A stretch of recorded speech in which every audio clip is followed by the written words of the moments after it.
We're just going to bring you these live and exclusive pictures here from inside the presidential palace. What you are looking at right now is Taliban fighters inside the presidential palace. This is these pictures exclusive on Al Jazeera.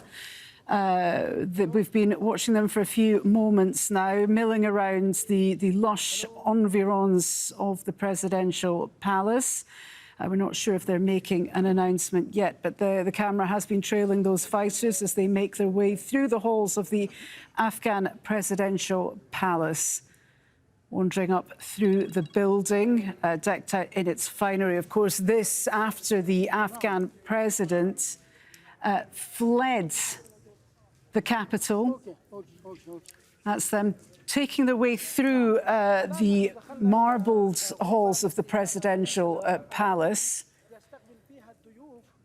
showing that's it's one of our Arabic colleagues who is basically showing, doing a quick show and tell around the presidential palace, where, of course, many Taliban fighters are accompanying him, with weapons slung over their arms. A very grand building, a building, of course, that played host to many dignitaries, and, of course, where the Afghan president was the one-time ruler of the land. I'm not entirely sure which desk they are sitting behind, but there it's almost like a family photo shot of the Taliban fighters sitting behind a very grand desk in the middle of the presidential palace. Let's bring in our correspondent in Kabul, Rob McBride. He's at the Al Jazeera Bureau. When we get a translation, of course, we'll try and bring that up. But for now, Rob, we're just showing our viewers these fairly stunning exclusive pictures, I also have to add, from Al Jazeera, of Taliban fighters placing their guns on the desks, sitting behind the desk of, we assume that is the desk of the Afghan president. A fairly stunning turnaround of events in Kabul. You started the day, certainly, with the news that the Taliban fighters were surrounding the city. Now they're inside the presidential palace.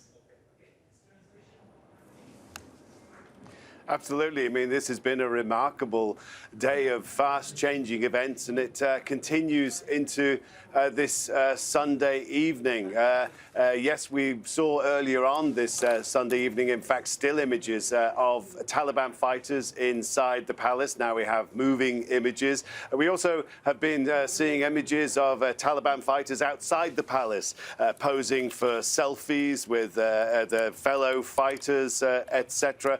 So very much this has been a day that, yes, began with the encirclement, the siege of Kabul, pulling the noose tighter, if you like, around the city. The culmination, of course, of weeks of gains by the Taliban across Afghanistan, taking province after province, gradually forces falling back as provinces fell, and all of the focus, all of the attention, all of this great momentum that the Taliban built up, then being focused and directed towards Kabul itself. So this was the last remaining holdout of this government, as well as a couple of adjoining provinces and cities. But all the focus has been on Kabul. And then at the start of the day, we started to get reports that fighters were not only on the edge of the city, but were actually entering parts of the city, which really did raise the level of unease, the whole tension level. It was quite palpable. You could really feel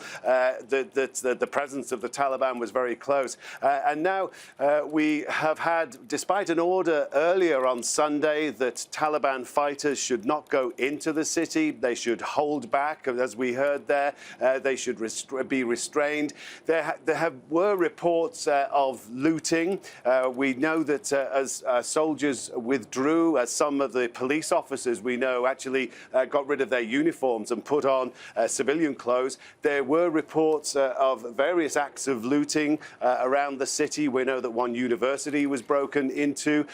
So that seemed to coincide with this move by the Taliban to direct its fighters to actually go into the city, ostensibly to stop the looting. That's at least what they have said, to maintain law and order, countermanding, it seems, their earlier order to do so. So that's what we've seen. And in fact, on the streets, we have seen now where there used to be soldiers, where there used to be police, actual Taliban figures now taking over simple duties like directing traffic or stopping vehicles to do vehicle checks, to check who's inside, where those people are going, but very distinctly wearing the sort of the gab, the clothing of Taliban fighters.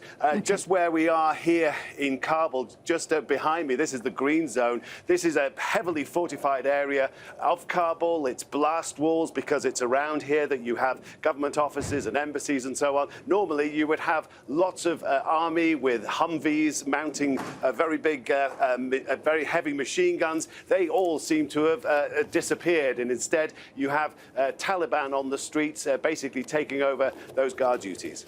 Okay, Rob, as you're talking to us, we're continuing to show our viewers these live and exclusive pictures from inside the presidential palace.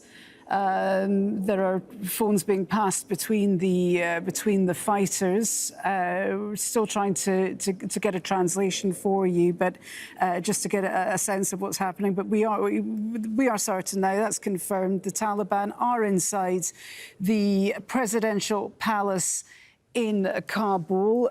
Guns on the desks, certainly posing there, it seems, for a family photo, an announcement of some kind. It will certainly come as a great shock, Rob, to many in Afghanistan. Over the last few weeks, people have been reacting with surprise, certainly, to the speeds of the takeover. And this, it seems to be a complete takeover now, does it not? They're brandishing now a bullhorn in order to make some kind of announcement there. But this is certainly a takeover. We had been hearing from the Taliban earlier that they would not enter Kabul. They were wanting a peaceful transition of power.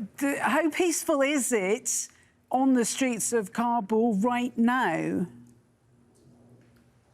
Good question. It changes by the hour here. It has been fairly, I can say, there's been a certain tension throughout the day. We've had reports, for example, the burst of gunfire that was reported through the US Embassy with that message that US citizens should take shelter. Now, apart from that message, we heard nothing more about that particular incident. That got everybody very excited for a while, but then we heard nothing more about that. Having said that, just in the last half hour or so, in fact, just about 25 minutes ago, we did hear a series of explosions, 3 explosions just over behind us towards the US Embassy. And just as we came on air, in fact, there was a 4th explosion, again, in roughly the same direction. And we have, at the moment, absolutely no idea what those explosions were. If it was coming from the direction of the embassy, we can only speculate that maybe it was something to do with the evacuation of the embassy, because that's been going on all day here. We know that parts of the embassy are being cleared out completely. We know that files have been destroyed. There have been fires in there to destroy files and so on.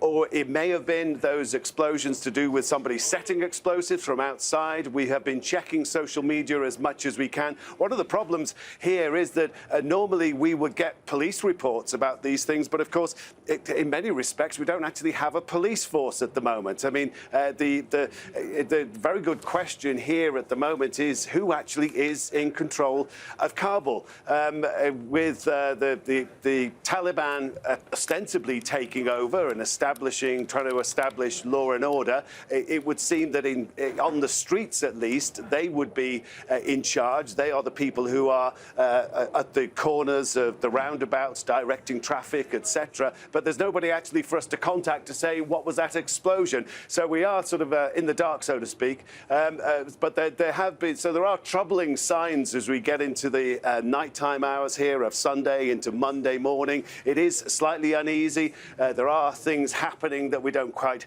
know about, and we just have to feel our way as we go. But it is interesting that the changes that you have seen on the streets, that where we once had the army in their pillar boxes and with heavy machine guns guarding all of this area, which is this green zone, which has been traditionally over many years a real target for car bombers, for suicide bombers. All of those forces seem to have simply melted away, being replaced, as I said, by Taliban people on the streets doing those kind of duties. It's interesting also some of the other statements coming out of the Taliban this Sunday about the change in direction. With Ashraf Ghani gone, we had been talking about some sort of transitional government, some sort of change of power, that in theory Ashraf Ghani was talking with his close confidants about what kind of deal they could propose that would see a peaceful transition of power. Obviously, it would not include Mr. Ashraf Ghani being part of that. That was always accepted, I think, that he could never be a part of a new government. The Taliban would never accept that. But we had been expecting that there would be some sort of form of words that would go to the negotiators in Doha, that maybe they could ratify. That might lead to some sort of transitional government or a kind of a caretaker government that might then call, say, a lawyer jirga, one of these big gatherings of people being brought in from all over Afghanistan to discuss the shape and form of a new government. All that seems to have evaporated very quickly. We now are left wondering what exactly, what type of new government we're facing. And as far as some officials, Taliban officials are concerned, they are just talking about a straight handover of power.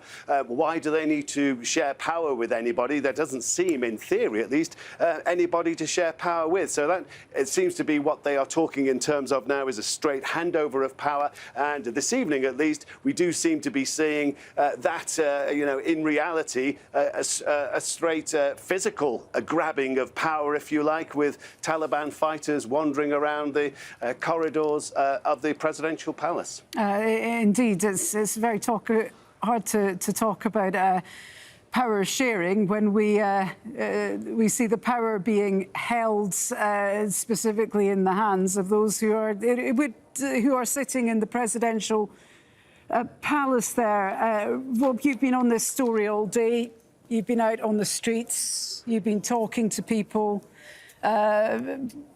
People have been clearly very, very anxious about the rapidly unfolding events that have been happening. Just as we're still trying to sort this translation for you and for our viewers here, but just give us a sense of what people in Afghanistan have been saying to you and the team as these events have been unfolding. Yeah, there is a lot of unease here about the Taliban coming back and taking over. I mean, it varies from place to place. In the Pashtun stronghold of the south of Afghanistan, they have a different view, if you like, about the Taliban. They will view it very differently. In more cosmopolitan areas, such as here in Kabul, which has been transformed dramatically in the 20 years since the Taliban were last in power, they will have a very different view again. I mean, there have been, as Ashraf Ghani himself said in his speech just yesterday, I think it was, that there have been remarkable gains that have been made in the past 2 decades or so. And you do see that. It is a much more cosmopolitan place that has been transformed into. You've had all of these influences from abroad. People are far more international, have a far more worldly outlook. So there is an awful lot of worry, concern, fear in some cases about having a return of this regime, and you will meet people of a certain age who do not have very nice memories at all of when the Taliban was last in charge here, from the mid-90s until 2001.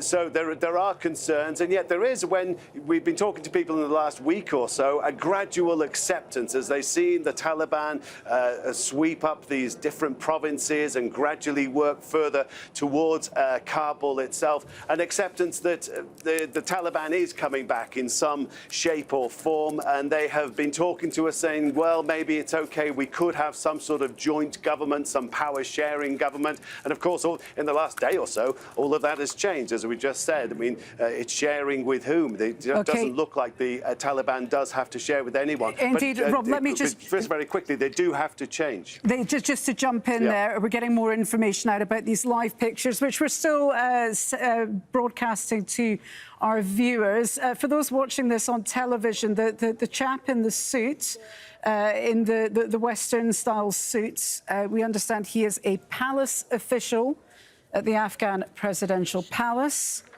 And he was saying that this essentially is them handing over power peacefully to the Taliban. So this is we see assorted Taliban fighters there. I'm assuming they're fighters because they're all brandishing rather large guns. But the palace official has just been speaking on Al Jazeera, saying that this is now the palace peacefully handing over power to the Taliban. So these are the images that we are showing our viewers now. Certainly, we're still scrambling to get that translation for you, but they're very dramatic scenes that we are showing you live from the presidential palace in Kabul. The palace where, of course, the former president, Ashraf Ghani, was... I beg your pardon, just a small correction there. This was a handover of the palace and not the power. So there's still some confusion this hour, but that palace official was handing over the palace to the Taliban, handing over the palace to the Taliban. So there's still some confusion about the balance of power, who is in charge of Afghanistan, but certainly with recent events unfolding the way they have, the chaos continues, but certainly very arresting images for you. That's Taliban fighters and officials speaking exclusively to Al Jazeera Arabic. We have had the palace official handing over the presidential palace to those Taliban fighters.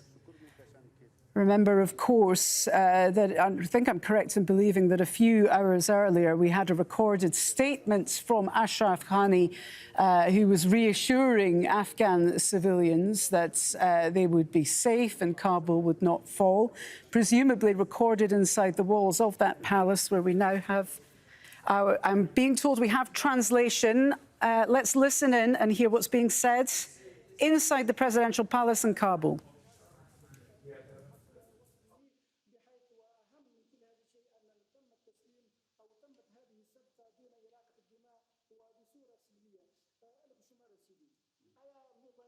So we're just now that you have entered the city, are you going to revive the previous Islamic Emirate of Afghanistan, or are you going to share power with the others as well? Our program is that the Commission for the Islamic Emirate, they have formed a political committee which is engaging with other committees. They are carrying out consultations and leading to a good arrangement for the future of Afghanistan.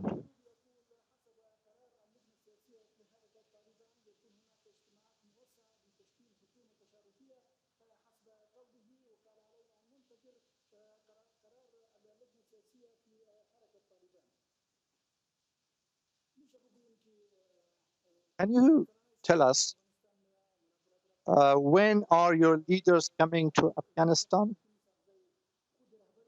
Sheikh Abdul Hakim Saghzai, Sheikh Mullah Hibatullah, are they going to come to Afghanistan or not? Mullah brother is heading the political commission. He's based in Qatar. He might come. I'm not fully aware as to when he's going to come. Amir al-Mu'minin, Sheikh Hibatullah Akhundzadeh, is in Afghanistan. His deputies, Mullah Yaqub, Mullah Mabas, they are also in Afghanistan. When the security is fully ensured, then they will also come.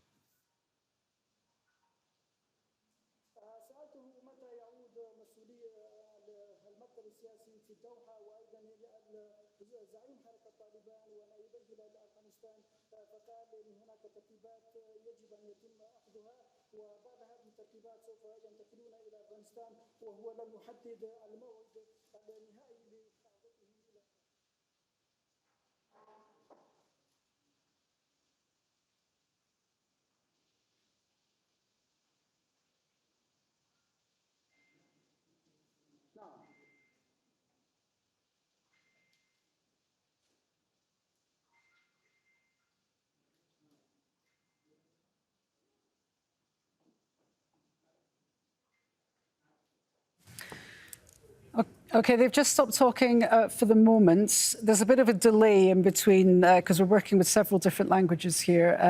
There's a delay between the translations, but the gist of what we heard, they were asking about officials, Taliban officials, who of course have been negotiating in Doha in Qatar, asking where they are. Will they be coming back to Afghanistan? And the response there was that once the security is fully assured, then those Taliban officials who have been doing the negotiating over several weeks and months, they will be coming back to Afghanistan. I'm just waiting to get more of a sense from our translators as to what's happening. For viewers just joining us now, you're watching live pictures from inside the Afghan presidential palace in Kabul. Remarkable scenes, really. We had a handover earlier from a palace official who was in a Western suit and shorter hair. He was handing over the palace to the Taliban, who are speaking exclusively with Al Jazeera right now. Just trying to sort out another translation for you. Let's just check back in with Rob McBride. He's live for us from Kabul, from the Bureau. Rob, these pictures are fairly astonishing, given the situation that you've been covering over the last several days in Afghanistan. Just talk us through what this means, the fact that the presidential palace is now the seat of the Taliban, it looks like. I mean, it is pretty extraordinary. Well, one thing you have to say with the Taliban is their grip on media and social media. And we've seen this in the previous weeks as they have advanced steadily around the different provinces around Afghanistan. They have been very good, very quick at uploading clips and very deft at that, of the use of social media. And one of the things you see constantly, and you keep on getting mixed up of which provincial capital was which, the places they head for is the governor's residence. That's always seen as the seat of power in all of these provinces, and that's one of the images you look out for as an indication of, yes, okay, the Taliban will often exaggerate their claims of what they have achieved, but that is one of the telling indicators of when they have somebody with a large weapon sitting behind a grand desk in what was the former governor's office. So they're very good at that, and this is, I guess, this is their ace card that we've seen all of the governor's offices. Now this seems to be the president's office. So again, they're very good at uploading these images, at promoting these images. It's worth pointing out, I mean, I think there are different faces of the Taliban, and I think the face of the Taliban that we're seeing here in Kabul is rather different to the face of the Taliban that we've seen in other parts of Afghanistan. You know, there are claims of war crimes, of atrocities that have been committed. There have been calls from various bodies, human rights organizations, to investigate actions by the Taliban in other parts, in maybe more remote provinces. I think we're going to see a different side to the Taliban here in Kabul, because they're very much, this is a very much a public, a world stage, if you like, and they want to show to Afghanistan, to the people here who are understandably very nervous about having the Taliban back, but also to the wider international community, that this is a different Taliban. This is a Taliban that has legitimacy, it can be trusted, it is responsible, and this is going to be a responsible government that can deal with its neighbors, can deal with powers like China, like Russia, and we've seen envoys from the Taliban go to those places that can be accepted by the international community. OK, Rob McBride's there. Thank you very much indeed. We're back into the presidential palace. Let's listen in. We've got a microphone fitted now, and we have translation. Let's listen in. Oppressing our people for 20 years. Thanks God.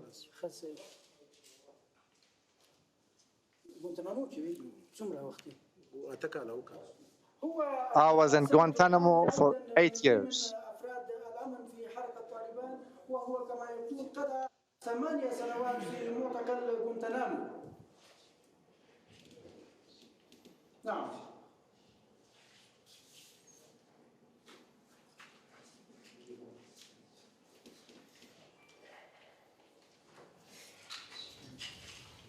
OK, just bring you a couple of lines while we're waiting for we're having some audio issues. We're waiting. Nothing's being said right now, so we're pausing the translation there. But we have heard from Qadi Salahuddin, a central security official of the Taliban, who said they're happy because there has been no bloodshed. The arrangement for the leadership of the Taliban to come to, they're arranging for the leadership of the Taliban to come to Afghanistan, finalising those security concerns to bring them back to Afghanistan, and also pointing out that the handing over of the government headquarters in several provinces around the country was done in a very peaceful manner, underlining that this transition that we're watching right now is also being done in a peaceful manner.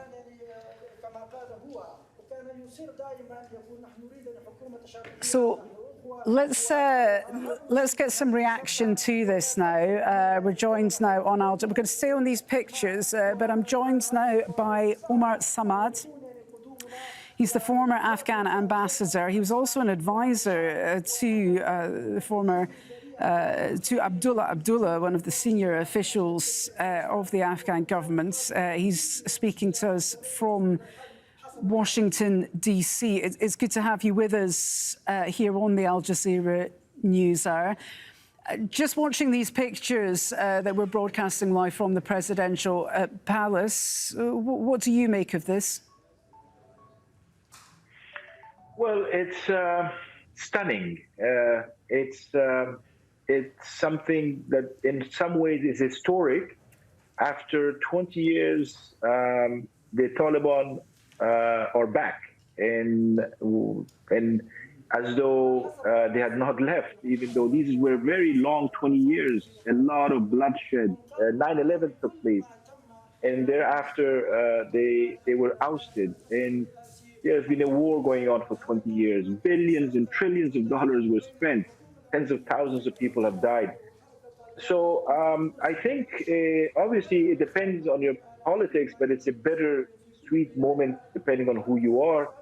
We hope that for Afghanistan, it turns out to be an opportunity to get back into a normal and become a normal, peaceful country, a country that has seen 43 years of war and now needs some level of peace and stability. Now, whether the Taliban can bring this is doubtful. They would have to do it with the help of the Afghan people and all other political and social factions in the country. I don't think one single group can do that. They have to respect the will of the people in so many ways, and hopefully instead of becoming in a sort of an opposition to the gains of the last 20 years, that they can build on that and help the Afghan people move towards a healing process. We've just heard, well, the Afghan President Ashraf Ghani has just published a Facebook post saying that he left the country in order to avoid bloodshed. So we are hearing now from Ashraf Ghani, who at one time was sitting behind that desk in the presidential palace, now being occupied by several Taliban fighters. We're still on these exclusive pictures out of the presidential palace. Omar Samad, the Taliban, we've heard, have played a very savvy social media game. They've also been very keen to get the message across that they are respecting, they want to respect the rights of the Afghan people. They want to protect women, protect schools, basically showing a very different, a different face to what people might associate with the Taliban of 2001 and 2002 and so on. Are you reassured by these promises that the Taliban have been issuing over the last hours and days? Well, the proof is in the pudding. So it really depends on their behavior and on their actions and ultimately their policies. It's one thing to make those pledges at this stage. It's another thing then to actually execute and implement those. I think it's going to be a big test for the Taliban to prove to the rest of the world and prove to the Afghan people that they have changed, that they are not the Taliban of the 1990s, that they mean well, that they actually care about the Afghan people, that they care about men and women and girls going to school, that they care about the youth that make up 80% of the country, that they care about the Afghan economy and security and stability and all of that. We do know that the Taliban, for example, have a harsh justice system, but it has to be used judiciously and it has to be used within a certain framework that people can adhere to. And at the end of the day, I think they need to also respect some of the freedoms and liberties that Afghans deserve as Muslims as well as citizens of that country, like the freedom to express themselves, the freedom to move. So all of that is very important, and it's a big test for the Taliban. Yes, we've heard those narratives. We just need to see how it's going to translate into action. So it's a test for the Taliban, but thinking of the people of Afghanistan right now, who may well be watching these images, they were assured they would be safe by Ashraf Ghani, who has now left the country. What next for the Afghan people, especially those women and girls who might worry that they might not be able to go back to school or go back to work? See, the first test is to see if the Taliban are actually amenable to a political settlement that is inclusive and that is broad-based. If they are, then that is the beginning of a flexibility and compromise that they can show in other areas, such as women's rights and girls going to school and to universities. They have come out in the past few days in different provinces of Afghanistan and also in Kabul saying girls can go to school and they can go to higher educational institutions. They can work, women can work. They have said it. But we now need that, as I said, to be translated into policy. But the first challenge is going to be how to create this transition, this interim period. Is it going to be a purely Taliban period, or is it going to be a broad-based power-sharing arrangement that others can also feel they are part of? And if the Taliban are smart and they have learned the lessons of history, I think that they're better served having a broad-based, inclusive system rather than the rigid Taliban system. OK, Omar Samad, great to get your thoughts. Thank you so much for joining us here on the Al Jazeera News Hour. Omar Samad, former Afghan ambassador and advisor to top official Abdullah. Thank you very much indeed. Well, let's bring in our diplomatic editor, James Bays, now. He was reporting from Kabul until last week and joins us now from UN headquarters in New York. We'll talk about the UN in just a moment, James, but our viewers are still being shown these images from inside the presidential palace in Kabul. These are arresting images, are they not? I mean, for someone like me who's been reporting from Afghanistan for 20 years now, I was there before the Taliban fell in 2001, before the American Special Forces arrived on the ground in Afghanistan, and just one reaction: wow.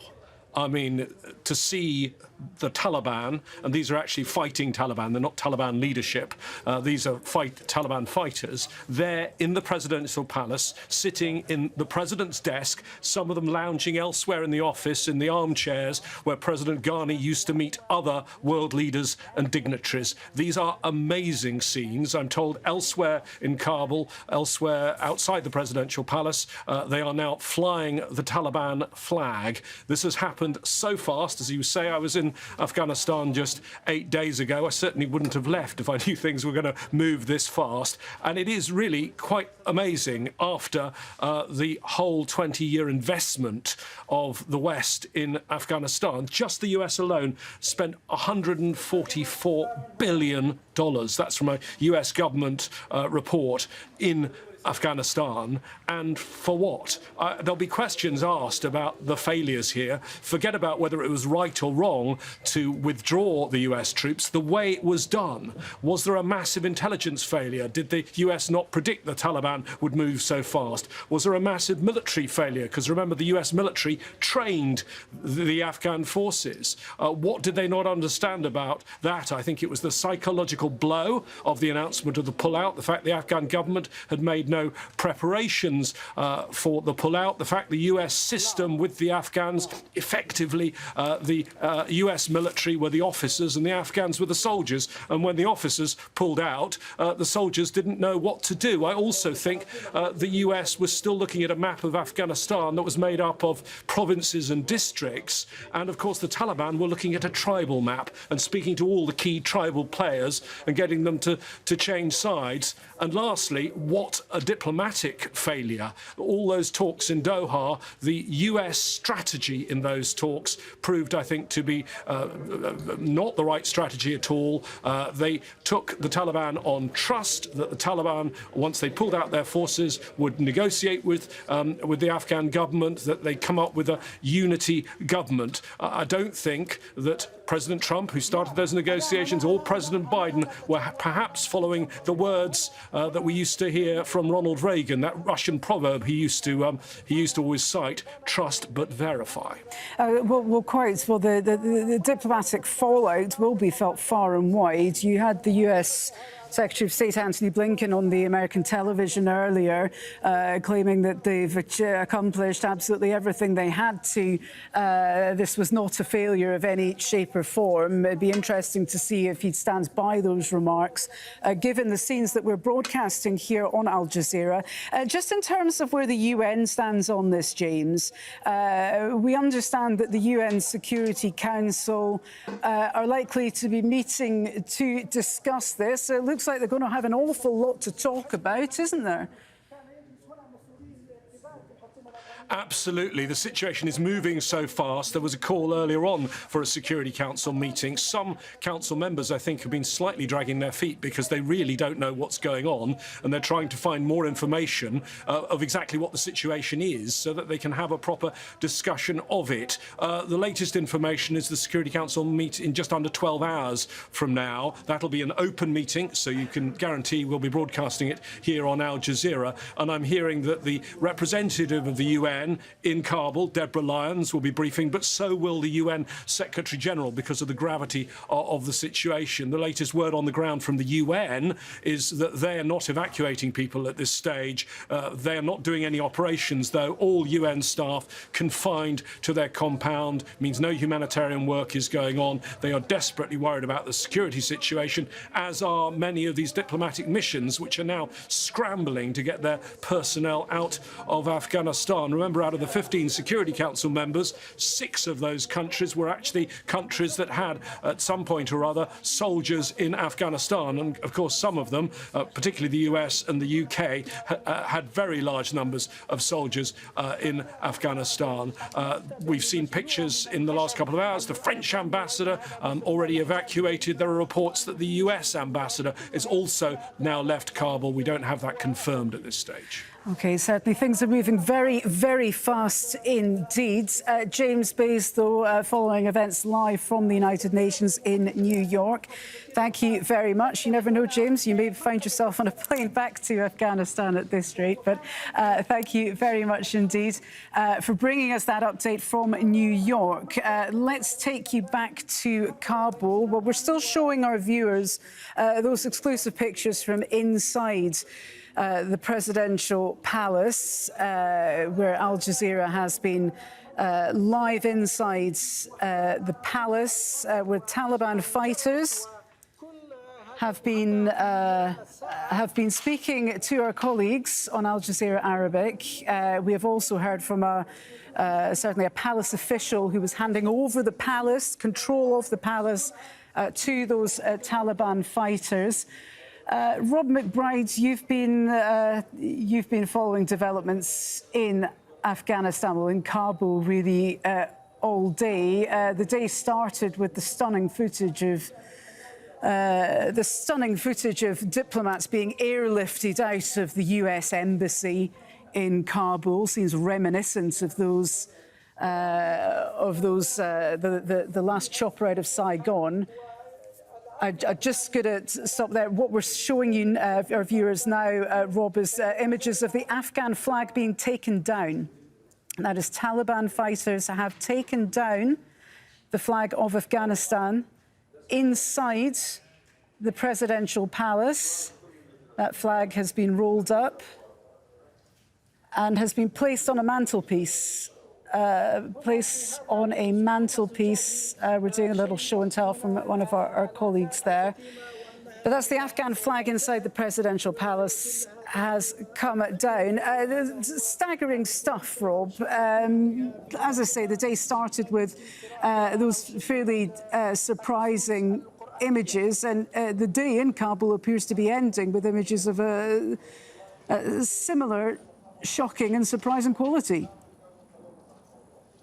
That's right. It is incredible that these two things are happening also, almost in tandem or parallel, if you like. We're getting everything that's happening inside the presidential palace, and not far away, we're still having the continuing helicopters coming in and out of the US embassy. As you mentioned, they have been continuing since the start of day. In fact, since last night, you could hear the helicopters starting to work, and that has continued throughout the day. And that seems to be going on oblivious to what's happening in the presidential palace. Obviously, the United States is not oblivious, but it's simply concentrating on this one task. It is getting people from the embassy or from the embassy compound over to Hamid Karzai International Airport, to the part of the airport which is largely cut off from the outside world, and the US would like to keep it that way, where it's putting people on planes and getting them out. Rob, yes. I'm going to cut you off there because we have now secured translation there. Let's listen in and hear what's going on inside the presidential palace. 12:15, when he's having lunch together with the officials. This is a piece of paper of the agenda of what is going to happen during Eid.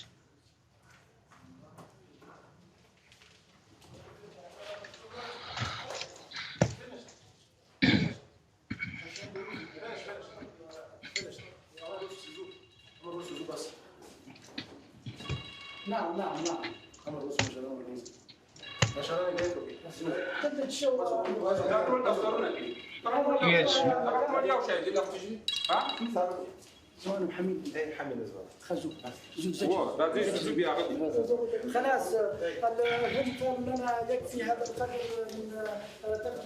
Okay, this is sufficient for now. So And things are this- moving very fast, of course. Anyone following events throughout the day will have known that things have been moving very fast, very unpredictable. What we've just been watching is that's one of our colleagues from Al Jazeera Arabic who is inside the presidential palace with those Taliban fighters, basically doing a show and tell for our viewers in Arabic. So after that flag had been taken down, the flag of Afghanistan inside the Afghan presidential palace, we have been showing you some of the objects inside that room. We now have one of the fighters on the phone, clearly discussing those monumental events. This is the Taliban, of course, for very many viewers just joining us, who are inside the presidential palace in Kabul. One of the officials of the palace has officially handed the palace over to those Taliban fighters. There's a lot of chaos and confusion going on right now, but certainly those fighters are taking our colleague and cameraman throughout the palace, heading down some stairs there. Rob, you're following these images for us as well. We're getting a tour, it would appear, of the Afghan presidential palace. Astonishing footage, really. A very grand building. We're getting the tour of inside the presidential palace. Of course, the Afghan president, Ashraf Ghani, no longer there. But he has managed to communicate via Facebook saying that he has he left Kabul, rather, to avoid the bloodshed. How do you think that message will be received by the people of Kabul and the people of Afghanistan who were assured by him? Yeah, I mean, we're already getting some reaction to Ashraf Ghani's departure. I mean, we're getting, and it is not very complimentary. I mean, Dr. Abdullah, seen largely as his adversary in the Afghan government, he's said that that Ghani left people in a bad position. God will make him accountable, but ultimately will judge him, it seems. We had the defense minister of Ghani's government saying that he tied the hands behind the back of the people and sold the homeland. That is not very complimentary. So we're already having some reaction to Ghani's departure. I just wanted to point to one thing that James Bay said earlier about the UN compound being locked down, UN people told to stay indoors.